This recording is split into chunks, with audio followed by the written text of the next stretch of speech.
Kuya JM, ba't di ko na nakikita mga vlogs mo? So isa sa mga followers natin na laging nakasubaybay sa mga videos or vlogs na pinopost natin sa social media ay napansin na rin kung bakit yung iilan ay hindi na makita o hindi na lumalabas sa kanilang mga newsfeed yung aking mga videos or vlogs na ina-upload po dito po sa aking Facebook page. Kasi po, dahil hindi na po nakikita ng iba, dahil po yung aking page ay not recommendable na. Ibig sabihin, hindi lahat ng mga followers ko May kita yung aking video na ina-upload. katunayan. Ito po, nandito na po tayo sa ating professional dashboard. Ito po yung aking performance. Kung nakikita nyo po ay, yan, tagpula ho, red tide, kulay pula lahat. Bakit? Dahil po yung ating Facebook page ay not recommendable na. Nakikita natin dito sa page recommendation, nakalagay dito ay not recommendable. Bakit ganito? Hindi ko rin po alam sa Facebook, hindi ko rin po alam sa Meta. Actually, nagkaroon ako neto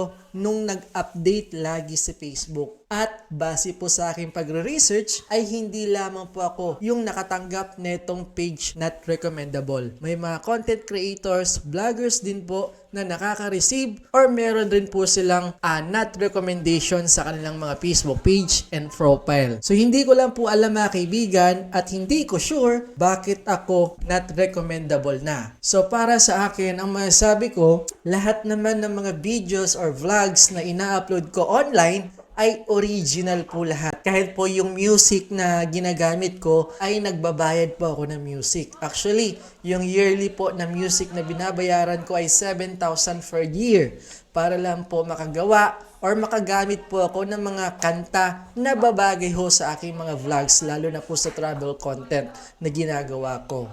So, hindi ko lang po alam mga kaibigan kung bakit ako naging not recommendable. Pero may nakikita na rin po ako sa social media na mga instruction, kung ano yung mga steps na dapat sundin para po maibalik sa recommendable yung ating page. So, ano ba yung page recommendation? So, etong page recommendation, ito yung baling sinasuggest yung video nyo na ina-upload sa ibang tao na hindi po nakapollow sa inyong Facebook page or account. Pero bukod doon, kunyari, meron kang 100,000 followers sa Facebook. So, yung 100,000 followers mo na Facebook followers ay hindi lahat makikita yung videos mo. Siguro mga nasa 20,000 followers lang yung makakakita ng videos mo kahit meron kang 100,000 followers. So, yun yung epekto kung not recommendable ang page mo kagaya ng sa akin. So, masakit man dahil lagi tayo nag-e-effort mag-edit, mag-vlog, mag-video, and then kung nakikita nyo nga yung aking mga bagong posts, vlogs, hindi na po umaabot at least kahit 3K views, nasa 1K views na lang, hindi na rin ako umaabot ng 1,000 reacts, nasa below 1,000 reacts na lang ako. Minsan nga hindi umaabot ng 500 likes na yung mga pinopost ko sa Facebook. So, ito po yung dahilan kung bakit humina na po yung aking performance, yung aking engagement dahil po not recommendable na yung aking page. So, sana po ay maibalik ulit sa recommendable yung aking page para po mas marami pa po makakita ng mga ginagawa kong vlog about po sa Masbate at sa iba pa pong mga pinopromote ko at sa mga lugar na pinupuntahan ko. So, yun lamang guys. Salamat sa panonood at salamat pala kay Tesha De Leon.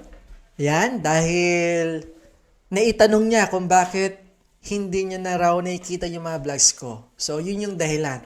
Not recommendable na sa JM Vlogs. Peace.